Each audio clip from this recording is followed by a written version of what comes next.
Welcome friends, welcome to India சமையல். இன்றைக்கி வீடியோவில் ராகி ஸ்வீட் பன் தோசை எப்படி பண்ணலான்னு சொல்லி பார்க்கலாம். நம்ம சேனலில் போடுற வீடியோ உங்களுக்கு பிடிச்சிருந்துச்சுன்னா சப்ஸ்கிரைப் பண்ணிடுங்க. பக்கத்தில் இருக்க பெல் ஐக்கானையும் கிளிக் பண்ணிடுங்க. இப்போ ஒரு மிக்ஸி ஜார் எடுத்துக்கலாம். அதில் 2 வாழைப்பழம் எடுத்துருக்கேன். இந்த மாதிரி சின்ன சின்ன பீஸாக கட் பண்ணிவிட்டு மிக்ஸி ஜாரில் சேர்த்துக்கலாம். இப்போ 1/2 கப் அளவுக்கு நாட்டு சக்கரை நான் சேர்த்துக்கிறேன். நான் டீஸ்பூன் அளவுக்கு நான் சேர்த்துருக்கேன். நீங்கள் 1 கப் அளவுக்கு ராகி மாவு சேர்த்துக்கிட்டிங்கன்னா 1/2 கப் அளவுக்கு நாட்டு சக்கரை சேர்த்துக்கோங்க. இந்த அளவுக்கு நல்லா நைஸாக அரைச்சிடலாம். இப்போ 4 ஏலக்காய் வாசனைக்கு சேர்த்துக்கலாம். 1 கப் அளவுக்கு ராகி மாவு சேர்த்துக்கிறேன். இப்போ கொஞ்சமாக தண்ணி சேர்த்துட்டு நல்லா நைஸாக அரைச்சி எடுத்துகிட்டு வந்துடலாம்.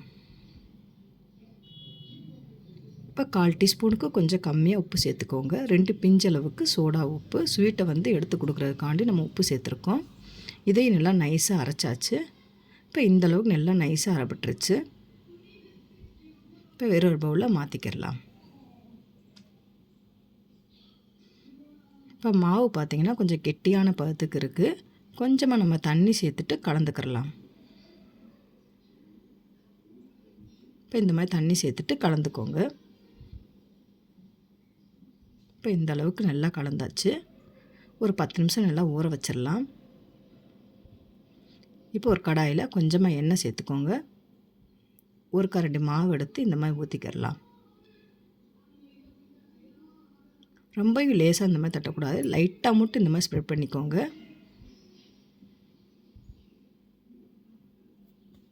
இப்போ மூடி போட்டு லோ ஃப்ளேமில் வச்சு நம்ம வேக வச்சுக்கிடலாம். இப்போ பார்த்திங்கன்னா நல்லா வெந்துருச்சு. நல்லா பபுள்ஸாக வந்திருக்குன்னு பாருங்கள். இப்போ 1 டீஸ்பூன் அளவுக்கு நெய் சேர்த்துக்கோங்க. நெய் சேர்த்துக்கிட்டிங்கன்னா நல்லா வாசனையாகவும் டேஸ்ட்டு சூப்பராக இருக்கும். நீங்கள் இந்த மாதிரி ராகி மாவை மிக்ஸி ஜாரில் சேர்த்து அரைச்சிக்கிட்டிங்கன்னா நல்லா சாஃப்ட்னஸ் நல்லாயிருக்கும். இப்போ வெந்துருச்சு, எடுத்துடலாம். இப்போ மீதம் இருக்க மாவையும் இந்த மாதிரி நம்ம சுட்டு எடுத்துக்கிடலாம். ரொம்ப சிம்பிளான ஒரு மெத்தடில் நம்ம செஞ்சிடலாம்.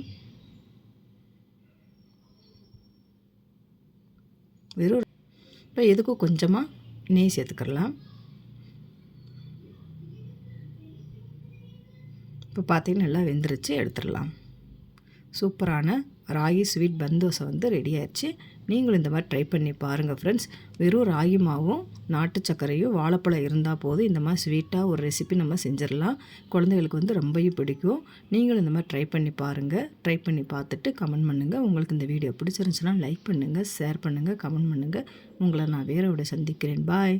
தேங்க்ஸ் ஃபார் வாட்சிங்.